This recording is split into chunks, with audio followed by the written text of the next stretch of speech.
want to make sure that you understand you are Carroll University students, and you're very much welcome, and should feel free to come to this campus, the main campus, frequently, and to take advantage of the resources and facilities that are here.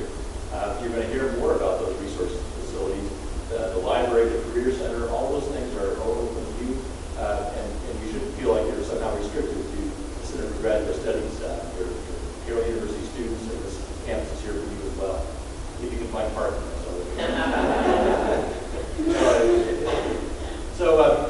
Again, best of luck this year. I'm here with an office on this campus, and I'd be glad to see you. You may want to drop by for a visit. I'm in the Betty Lou Housing House, also in the DLT House, which is right across the street on Wright Street. And again, best of luck and welcome. And now, we introduce Teresa Barrett. Good morning, everyone. Yesterday, we moved in 800 plus first-year students. You all remember when you were first moving in as first-year students. So it's nice to see a group of experience who are as frightened-looking as the first-year students were yesterday. And actually, a lot of you look tremendously familiar. So welcome back, right? For many of you, weren't you just babysitting last week? Yeah, okay. And your orientation mentors. So are you just overdoing the skit that I was watching? Oh, okay. The first, these are orientation mentors, and they are doing a skit for the first-year students to kind of get them used to what it's like living at Carroll. So they're sort of the do's and don'ts, and they're doing it in a funny way. I'll just tell you that there's a sex fairy that floats through, talks a little bit about sex, which I was like, are you sure this is okay? The director was like, calm down. Of course, I'm laughing. They're like, she's laughing. Am I not supposed to be laughing? Anyway, so it's great to see all of you. Student Affairs has counseling and Center for Disability Services. So if anyone needs assistance related to note-taking, test-taking in a different area, anything like that, that's what Center for Disability Services is for. Counseling is there for students who just want to talk through things. Our health center, which is located in this building in the basement, is available to you. I don't think you want to do our Friday night activities. I'm going to guess that you all have things that you're doing on Friday night, probably with family or other things. So just know that those are all open to you. But we do really understand that you may be have other things going on at this point. I have the honor and privilege of introducing Joe Still. Joe, why don't you come up? Joe is in the MBA program. He is working full-time. He has a family and young kids. And he probably does 12 other things that I don't know about. And he graciously accepted being the president this past year of our Graduate Student Council. And this council started,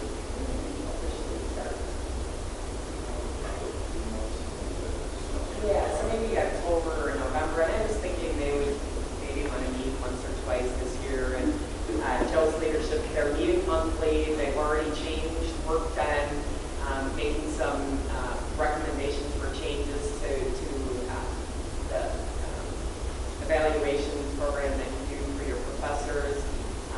This is a group that is just moving, and I can't even begin to tell you how pleased we are as having Joe as our leader of this group. He's going to talk with you a little bit about that, a little bit about the experience in the MBA program and trying to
As Dr. Berry mentioned, we meet once a month.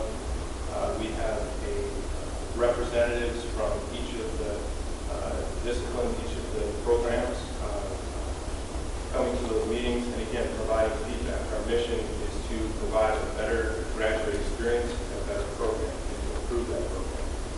Some of the things that we have worked on, as Dr. Berry mentioned, providing feedback to the faculty and staff on improving the program. One example would be the evaluation process. It's somewhat of a lengthy process, and not everything we felt was applicable to the graduate programs as it was to the undergraduate programs. So we made some recommendations there. We handle the social events and organizing those.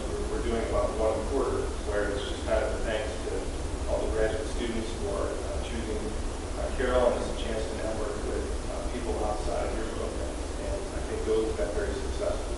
Definitely the PT's program shows up in the intros. But we're trying to get the other programs to come in and join. And it's been successful. Another thing we're trying to do is continue to connect this campus to the graduate center, since we have some distance between the two campuses. And right now we're working on a speaker series, and we're working actually with the undergrad leadership team to try to bring an individual in to talk about the importance of networking. And that's something we're working on. Hopefully we'll have some plans to go in place within the next few months. And then we're going to agree on some other topics as a group that will be beneficial for both undergrads and grads.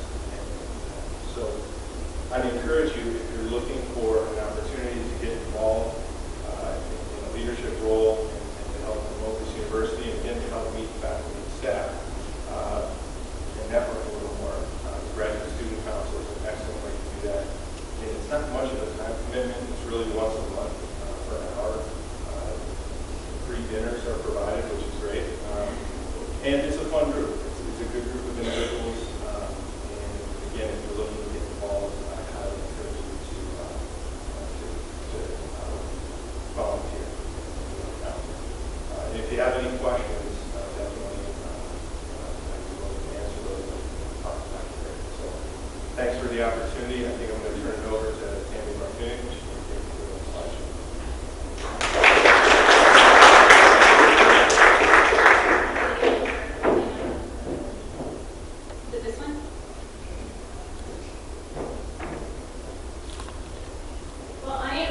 From the Office of Grad Orientation here at Carroll. I've either hopefully talked or emailed with most of you guys at some point or the other. I have a brief PowerPoint, so about 57 slides. Just to kind of get you connected with the main Carroll campus and the grad campus and how things kind of mesh together. We have a really small group, so if you have any questions, feel free to interrupt, raise a hand, or shout out, or stand up. But we'll have time at the end. And then after this, whoever would like a brief tour of the main campus, I'm going to walk you guys around. Following that, there'll be shuttle service back here at the campus center to go to the graduate center, or you can drive your personal vehicles out, and then at the grad center, you'll have your program-specific orientation, and then a tour of that facility. Sound like a plan? Okay, here we go. Is that it? Yes. Okay. What we're going to talk about briefly are the graduate contact. And you know about the building offices here at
We are Carroll College of Wisconsin, established 1836, that's the picture of Main Hall, and that's one of the buildings that we'll see during our tour. Okay, that's Boardview Hall, where my office is located here at the main campus. I spoke half-time here, half-time Grad Center. That's the Barstow building, which is the furthest point for that northwest on campus. That's where the education offices and the faculty is located. Boardview Hall has admissions, business office, registrar, financial aid, president, and provost office. Oh, that's Dr. Hosted. He is the president of the Carroll campus, and he ran my phone over at Movement yesterday. I'm just saying. This is the Auditorium Theater and the Carroll tour. We do have the state's oldest Carroll Players theater group in the Midwest, at least Wisconsin. Okay, the library. Todd Weir Memorial Library, and a second a coffee shop. We'll see that again in our walking tour. There are quiet reading rooms, the learning commons is located on the lower level. Computer labs, career services, when you guys get close to graduation, pop in, do a job open, write a resume, get career counseling, quiet study, and group study room. And that's what the library has. The Wall Street Center, Dean Dr. Berry refers to this for personal counseling, disability services, testing, and spiritual life. Martha Bledsoe is the director of students with disabilities. Angela Brannon is our director of counseling services, and Bill Western is the chaplain here at Carroll. All located in the Wall Street office. Silver Hall. Dr. Berry's office is located in Silver Hall with the student affairs. Their mission is to support students here at Carroll and to show, inspire, and create a student-friendly campus environment for everybody. Their phone numbers are located, emails, and contacts. The one on the email is the assistant to Dr. and then there's Dr. Berry's contact information. Okay, Campus Center is where we are right now. There's the MDR floor level, which is the main dining room, the pit, Pioneer Indoor Terrace, where you can more fast food environment. Computer labs, downstairs, bookstores, and there was she's open it. Did you see the new bookstore on the main floor? Okay, with all the apparel and clothing items and stuff. The Inwood and the health center is down below the lower level. Okay, Grad Center. Have you all been to Grad Center at some point? Yes, okay. So hopefully these photos look familiar. There's obviously different areas of the hallway, depending on the purpose. PT lab, PA lab, classroom, conference room, lower level eating space, and this is lower level meeting area. The LMS side is the learning management system that Carroll uses. This is the specific address to get there. This is where grad students will find all the most up-to-date info for grad programs in general, as well as specifically your individual program. You'll look there for announcements, policies, anything that's happening, the most recent, again, news. Please check this often.